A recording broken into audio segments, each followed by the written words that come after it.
வணக்கம் நண்பர்களே, வாங்க இன்னைக்கு சப்பாத்தி பூரிக்கு வந்து நம்ம ஒரு வெள்ளை குருமா தான் பார்க்க போகிறோம். அதுக்கு என்னென்ன வேணுங்கிறத நான் சொல்கிறேன்.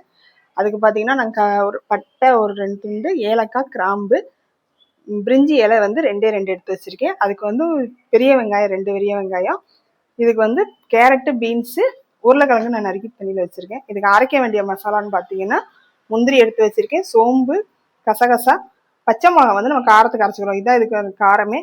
உங்களுக்கு இன்னும் வேணும் அப்படின்னா இன்னும் கொஞ்சம் நீங்கள் சேர்த்துக்கோங்க. எனக்கு இது சரியாக இருக்கும். தேங்காய். இப்போ வாங்க நம்ம செய்ய ஆரம்பிக்கலாம். ஃபஸ்ட்டு பார்த்தீங்கன்னா நான் ஏற்கனவே வந்து நல்லா பாத்திரத்தை காய வச்சுருக்கேன். காய வச்சுட்டு அதில் வந்து சூரியகாந்தி எண்ணெய் ரீஃபைண்ட் ஆயில் தான் ஊற்றிருக்கேன். இப்போ இது கூட வந்து நம்ம எடுத்து வச்சுருக்க மசாலாவோட ஒரு 1/2 ஸ்பூன் சோம்பு சேர்த்து போட்டுக்கலாம். அது பொரியலுக்குள்ளே டக்குன்னு பார்த்துருங்க, இல்லைன்னா கருகிரும் வந்தது. அதுக்குள்ளே நம்ம எடுத்து வச்சுருக்க வெங்காயத்தை சேர்த்துடலாம். இது எல்லாம் ரெடியாக இருந்தால் சட்டு சட்டு நம்ம ஈஸியாக செஞ்சிடலாம். பாருங்க, நல்லா வதங்கி வரட்டும். இதுக்கு வந்து ரொம்ப கிறிஸ்பியாக வதங்கணும்னு அவசியம் இல்லை. அதுக்கு வந்து மெயினாக வந்து என்ன வேணும் அப்படின்னா இஞ்சி பூண்டு பேஸ்ட் வேணும். இதுவும் இஞ்சிலையும் ஒரு காரம் இருக்கும், அதனால இந்த காரமும் அந்த பச்சை மிளகா காரமும் நமக்கு சரியாக இருக்கும். ரொம்ப பேஸ்ட்டாக இல்லாமல் அப்படி நசுக்கி வச்ச மாதிரி வச்சுக்கோங்க. அதுவும் ஒரு டேஸ்ட் கொடுக்கும். நம்ம பேஸ்ட்டாக அரைக்கிறது ஒரு டேஸ்ட்டு, நசுக்கி வச்சா ஒரு டேஸ்ட்டு. சவுண்டு வராவிடா, சவுண்டு வரும் வரணுமா?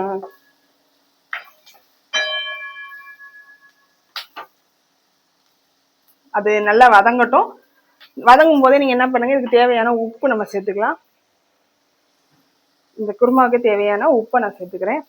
நல்லா ரெஸ்டாரண்ட் ஸ்டைலில் நல்லாயிருக்கும். இது உங்களுக்கு என்ன காய் வேணுமோ இதில் போட்டுக்கலாம். நான் வந்து இதில் வந்து 3 காய் தான் போட்டிருக்கேன். காலிஃப்ளவர், பட்டாணி, எது இருந்தாலும் நம்ம போட்டுக்கலாம்.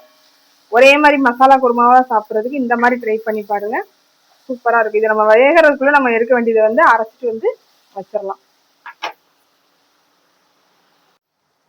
எடுத்து வச்சுக்க இஞ்சி பூண்டையும் நம்ம சேர்த்துக்கலாம். உங்களுக்கு நல்லா பாருங்கள், நான் ரொம்ப வந்து நைஸாக அரைக்கல, லைட்டாக வந்து துருவி போட்ட மாதிரி தான் போட்டிருக்கேன். நம்ம அந்த இடிகளில் இடிக்கவும் செய்யலாம். நான் வந்து அப்படியே பிளெண்டரில் வந்து அப்படியே சுற்றி எடுத்துருக்கேன்.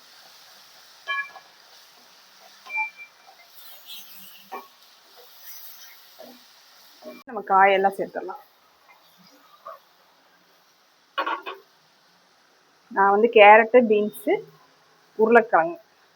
உருளைக்கிழங்கு போட்டாலே குருமா வந்து திக்காகும்.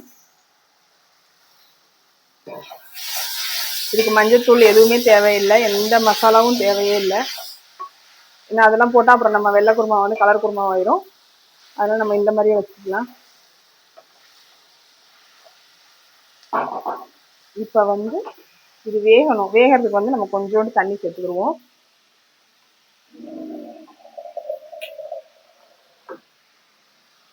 இஞ்சி பூண்டு அரைச்சி அந்த ஜாரை கழுவி சேர்த்துக்கலாம். நம்ம அடுத்த பொழுது அரைக்கணும் இல்லையா, இந்த கேப்பில் இது வேகிறதுக்குள்ளே நம்ம எடுத்து வச்சுருக்க மசாலாலாம் அரைச்சிட்டு வந்துடுவோம். இது வேகட்டும்.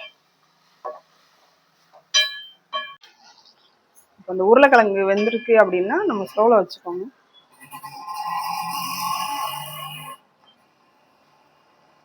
ஓரளவுக்கு நசுங்கிருச்சு, பார்த்தா தெரியும். இந்த ஸ்டேஜில் வந்து நம்ம ஊற்றின தண்ணியும் வத்திருச்சு. இப்போ நான் வந்து அரைச்சி வச்சுருக்க மசாலாவை இதில் உள்ளே சேர்த்துக்கிறேன்.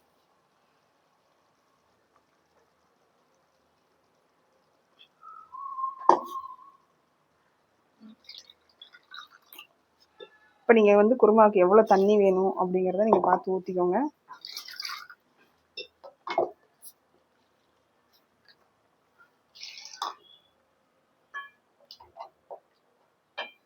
இது லைட்டாக கொதிச்சா போதும், இது ரொம்ப கொதிக்கணும் அவசியம் இல்லை. அதிலே திக்காக வரும். லைட்டாக போட்டு இவ்வளோ இது இருந்தால் எனக்கு போதும். பார்த்தீங்கன்னா இது கொஞ்சம் கொதிச்சோடனே திக்காக வரும், தெரியுதா? இது கொஞ்சம் லைட்டாக கொதிக்கட்டும். இந்த ஸ்டேஜில் நீங்கள் சிம்மில் கூட வச்சுக்கோங்க, அது சூப்பராக இருக்கும் டேஸ்ட்டுமே. நான் பச்சை மிளகா போட்டிருக்கோம் இல்லையா, அந்த ஸ்மெல்லு போகிற வரைக்கும் அது கொதிச்சா போதும். மற்றதெல்லாம் நம்ம அப்படியே அரைக்கிற இன்க்ரீடியன்ஸ்லாம் சோம்பு, முந்திரி பருப்பு எல்லாமே சைட் பை சைட் நம்ம அதை வச்சுக்கலாம். கொஞ்சோண்டு கொத்தமல்லி மட்டும் எடுத்து வச்சுருக்கேன், நம்ம அதுக்கப்புறம் லாஸ்ட்டு வந்து போட்டுக்கலாம். கொதிக்கட்டும். இப்போ பார்த்தீங்கன்னா நம்ம குருமா வந்து ரெடி ஆகிடுச்சு. இதில் வந்து ஃபைனலுக்கு வந்து நல்லா கொத்தமல்லி எடுத்துக்கோங்க, அப்படியே மலைச்சாரல் மாதிரி தூவி விடுங்க, சூப்பராக இருக்கும். நம்ம குருமா ரெடி. இப்போ சப்பாத்தி வச்சு குருமாவுக்கு சாப்பிடலாம். இன்னைக்கு நைட் டின்னர் இதுதான்.